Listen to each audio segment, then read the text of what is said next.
Hello guys, what's up? It's Ember here.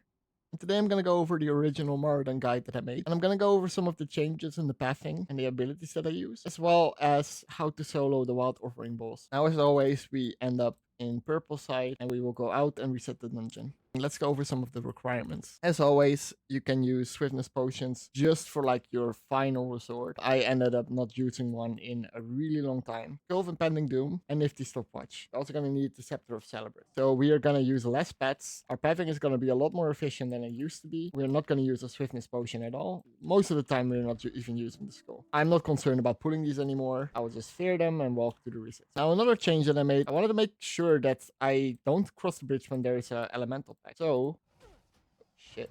We're memeing a little bit here. Essentially, when this pack is gonna walk up here, now he's on the bridge. So I want to go as fast as possible. I will fear these two mobs. I'm gonna use I first here. And I'm not gonna use a skull at all. This is one of the changes that is really big. Now here, we want to fear that mob there. And we want to hook this wall. Now what they will do is that the mobs will kind of glitch out a little bit and stop following you momentarily. And that way we can get a lot of ground on them. I don't mind face tanking these guys for a little bit. A lot of people will die because of these. But you have some time. And then decide to skull and disperse you now. Now what we're gonna do is I'm literally just gonna walk past these. You can also use a Homunculi into Fate. Now we're gonna log out here. Let's refresh our shield first.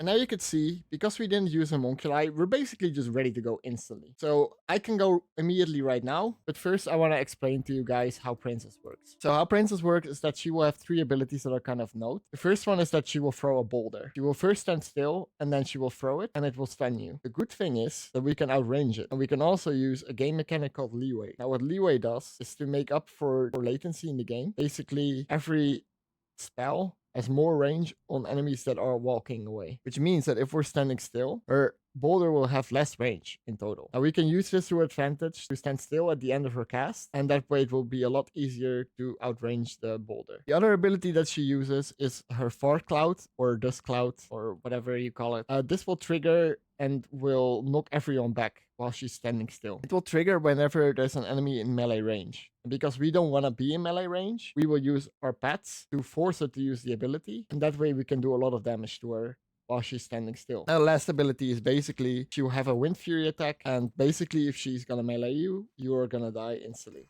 Now, as you see, I changed to Twisted Fate here. I'm not using Void Plague. I would if I could, but she's immune to disease.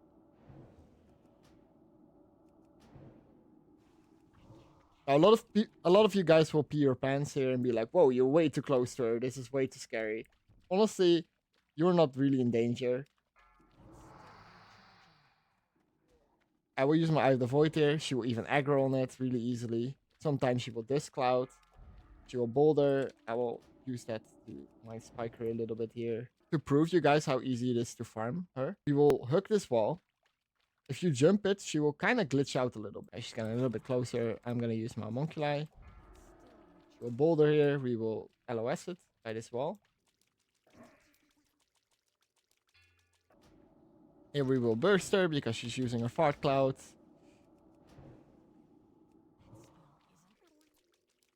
Get in range of your Shadow or Death. Also make sure you apply Vampiric. Hook this wall a few times.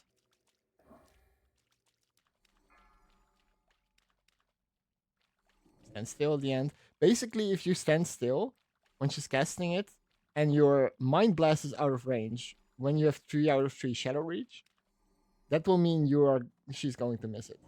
That is kind of the amount of range that she has. Okay. See, it's even longer because I wasn't even out of range. Here we could not avoid it. See, she was standing still for a little bit just because we were hugging this wall. I will use my Shadow Fiend because I'm also a little bit low on mana.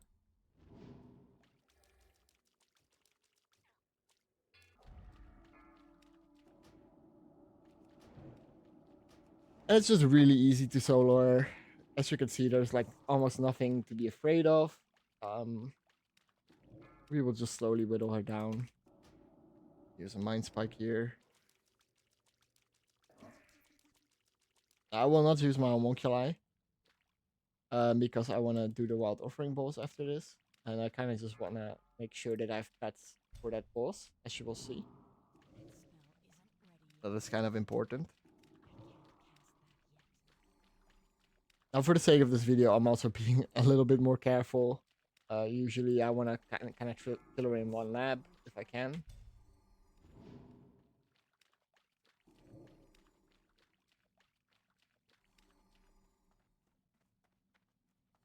And I'm going to walk it to the middle.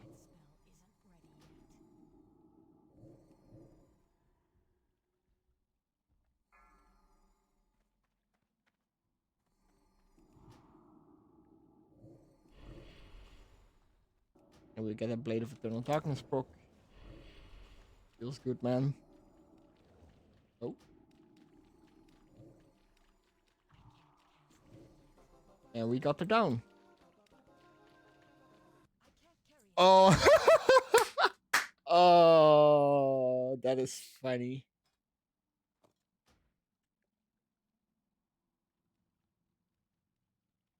Whoa, I'm flabbergasted. I'm sorry, guys. The issue with this guy is he will hit super hard as well. Face tanking is possible. I just don't like doing that. It's a little bit too RNG for me. Reason, if you get crit and you're unlucky, you're basically dying. I don't like that. However, we can use the wall glitching technique really well against this guy. A lot of you people will also be like, whoa, you're way too close to him. Again, we are glitching him a little bit in the wall later on. And you will see that basically it's impossible for this guy to get a melee range of us if you do it correctly. Well, he will now. He will probably hit me, actually. Which is fine. Don't worry about it. See? He will kind of stand still sometimes. And even if he hits you, he will just knock you in the air. Now, I must say, as a fair bit of warning, be careful with this wall glitching. Your pets also will keep him in combat a little bit.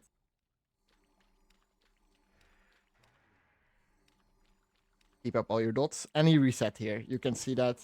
It's really frustrating. Basically, I am just hugging this wall way too many times.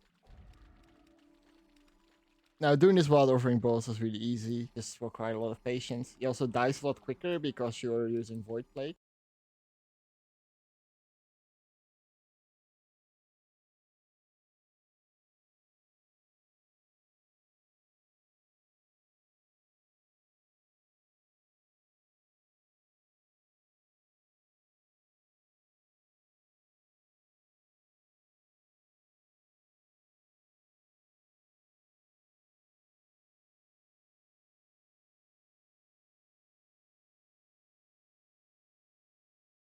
And now again, even though we fucked up a little bit, we are basically just fine.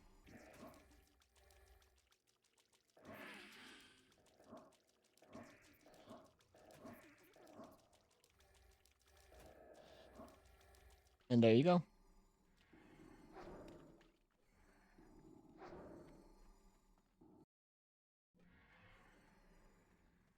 Well, and that's how we soloed it. So thank you for watching, guys. If you'd like me to do more of this, then follow me on Twitch as well, on Umbrellas, and just leave a like if you enjoyed the video. I'm gonna see you in the next video, and thank you for watching, and I'll see you guys later.